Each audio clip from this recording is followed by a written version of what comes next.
लूंगा सर आपसे, लेकिन नवीन शर्मा को भी जरा जोड़ लेता हूं मैं।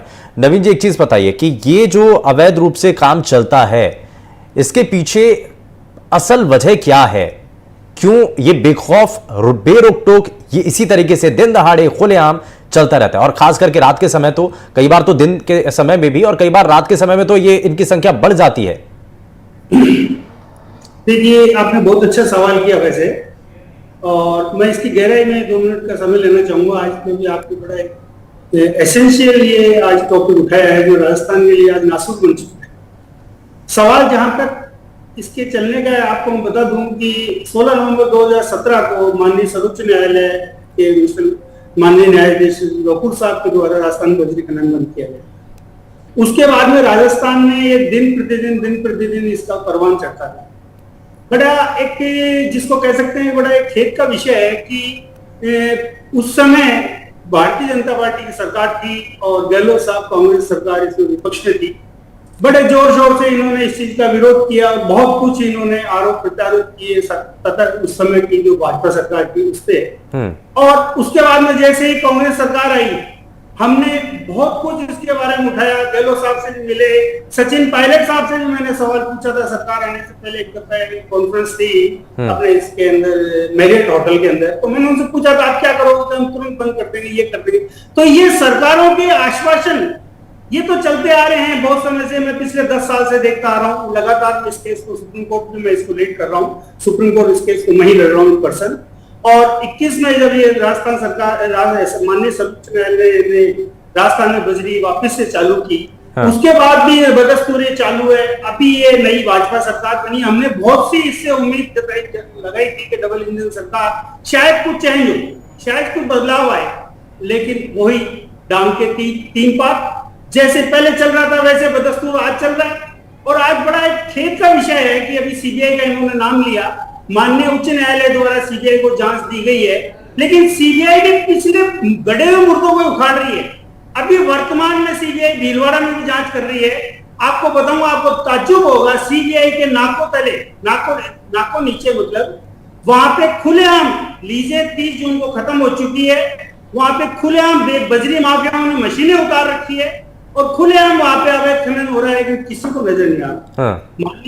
हमारे मुख्यमंत्री जी इनके संज्ञान में भी 1-2 बार में मिलकर के चाहे कुछ बता ही दिए, लेकिन अधिकारीगण और पुलिस के स्तर पर जो कार्रवाई जो होनी चाहिए वो नहीं हो रही है। आज भी ये जिस तरीके से, यानी कि जो कार्रवाई होनी चाहिए वो दिखाई नहीं दे रही है। मैं इसमें जरा मदन जी को जोड़ लेता हूं। मदन जी, जो आम जनता को दिख जाता है कि साहब यहां पर अवैध रूप से काम हो रहा है, वो प्रशासन और सरकार तक क्यों नहीं दिख पाता है?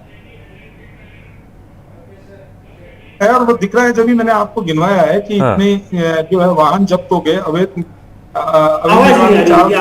795 का, 84 मामलों के अंदर जो है वो भंडारण जो है वो जब्त हुआ है, भंडारण जब्त हुआ है जी। 956 प्रकरण दर्ज हुए हैं और गिरफ्तारियां हुई है। वो सब चीजें मैंने आपको बताई है। अभी मेरे मित्र कांग्रेस के कह रहे थे कि मैंने बताया नहीं, आप और हमारे टाइम पे तो ये हुआ था। मैं आपके टाइम का बता देता हूँ कि प्रमोद जैन भाया के ऊपर भरत सिंह कुंदनवाल ने आरोप लगाए थे कि सबसे भ्रष्ट और सबसे ज्यादा खनन माफिया अगर कोई है तो ये है।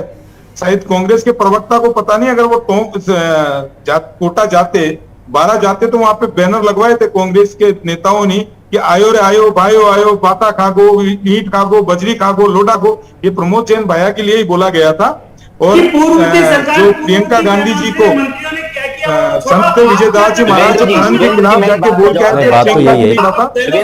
अच्छा, एक चीज तो ये प्रताप सिंह खाचरियावास जो थे वो ट्रांसपोर्ट मिनिस्टर थे और पूरे कांग्रेस ने कहा कि प्रताप सिंह खाचरियावास प्रमोद जैन भाया की मिलीभगत। अच्छा मदन जी, एक चीज तो बताइए, मदन जी एक चीज बताइए, पहले जो हुआ तो वो तो था ना, वो जनता ने उनको परिणाम दिखा दिया, सत्ता से बाहर कर दिया। और के समय में अगर कोई घटना होती है तो पिछली सरकार का आधार क्यों बता रहे हैं आप ये बताइए ना कि आज आप ये करने जा रहे हैं। मैं पिछली सरकार का आधार इसलिए बता रहा हूं, मैं आपको एक बार शायद आप सुन नहीं पाए मेरी बात, तो मैं दोबारा बोल देता हूँ। बजरी कारोबारियों को बजरी माफिया अगर किसी ने बनाया है तो कांग्रेस की सरकार में, अशोक गहलोत जी के राज में, प्रमोद जैन भाया जी के सैकड़ों। तो सर नाम लिख करके जब आप इतना टीवी डिबेट पे बता रहे हैं तो उनके खिलाफ एफआईआर भी दर्ज कराइए सबूतों के साथ।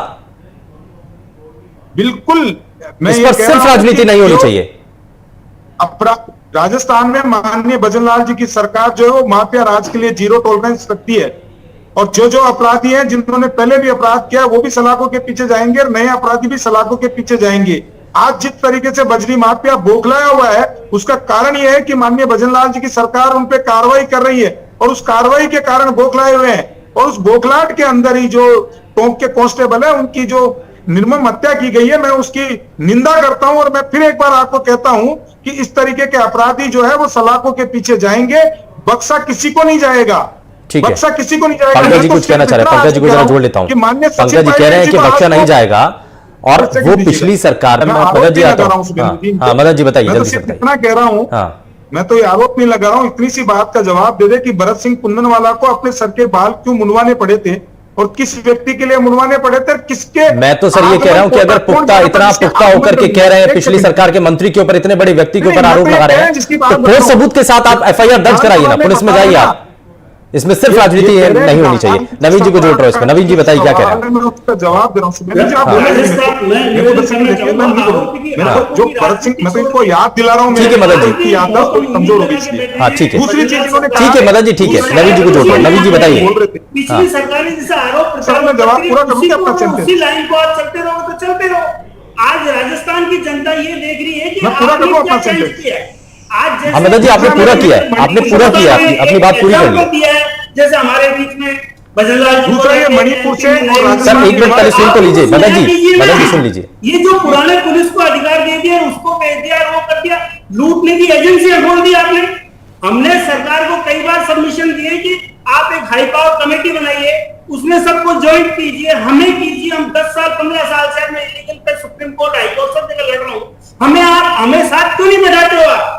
हमें साथ बैठाइए। आज सेक्रेटरीट की सुरक्षा प्राइवेट एजेंसी को दे सकते हो, जितनी हाईली सिक्योर जगह है जहां पूरा गवर्नमेंट बैठती है। तो इतने इशू में हमें इन्वॉल्व करते हैं, इनको डर क्यों लग रहा है? हम कहते हैं हमें इन्वॉल्व करो, आप एक हाई पावर कमेटी बनाओ, हमारे सबमिशंस लो, उस तरीके से आप ऑपरेशन करो। कैसे नहीं रुकेगा? एक कांस्टेबल मरा, आप कांस्टेबल की बात कर रहे हो। पिछले 10 साल के अंदर राजस्थान में सैकड़ों आदमी मर चुके हैं, जिनमें प्रधान भी रहे, सरपंच भी रहे, एक्स एमएलए भी रहे। इतनी मौतें हो चुकी है। आप एक आदमी हेड कांस्टेबल साहब का मुझे दुख है, बहुत तकलीफ है कि जिस ट्रैक्टर वाले ने इनको कुचला है वो एक्सीडेंट था, इंटेंशनली मारा, उसको सजा मिलनी चाहिए।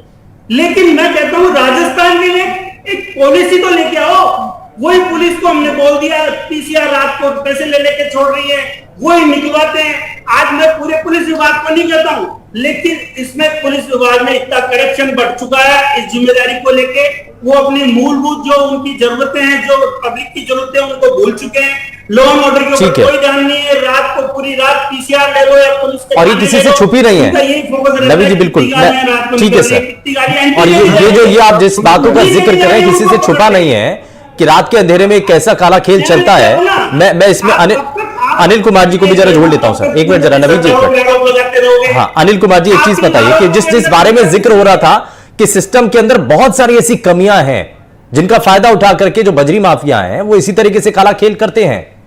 पुलिस अगर पकड़ भी लेती है, उनकी ट्रैक्टर ट्रॉली जब्त कर लेती है, तो मामूली से एक्शन होने के बाद फिर से वो फरार हो जाते हैं, बाहर निकल जाते हैं। अनिल सर, आज नवीन शर्मा जी ठीक है सर, एक बार सुन लीजिए। अनिल सर बात कर रहे हैं, एक बार सुन लीजिए। नवीन जी एक मिनट जरा, नवीन शर्मा जी एक मिनट जरा सुन लीजिए। हाँ अनिल सर बताइए। शुभेंदु जी इससे पूर्व बहुत शुक्रिया सभी खास मेहमानों का कार्यक्रम में शामिल होने के लिए, अपना कीमती समय देने के लिए। लेकिन टोंक से लेकर धौलपुर तक जिस तरीके की घटनाएं सामने आई हैं उसको लेकर के हर कोई हैरान है। हालांकि सरकार के स्तर पर, प्रशासनिक स्तर पर कोशिशें की जा रही हैं ऐसे लोगों तक पहुंचने की, ऐसे लोगों के खिलाफ एक्शन लेने की, लेकिन इसमें जब तक कोई ठोस नीति नहीं होगी तब तक इस तरीके के लोगों के खिलाफ पूर्ण रूप से एक्शन नहीं लिया जा सकेगा। यहां रुक एक छोटे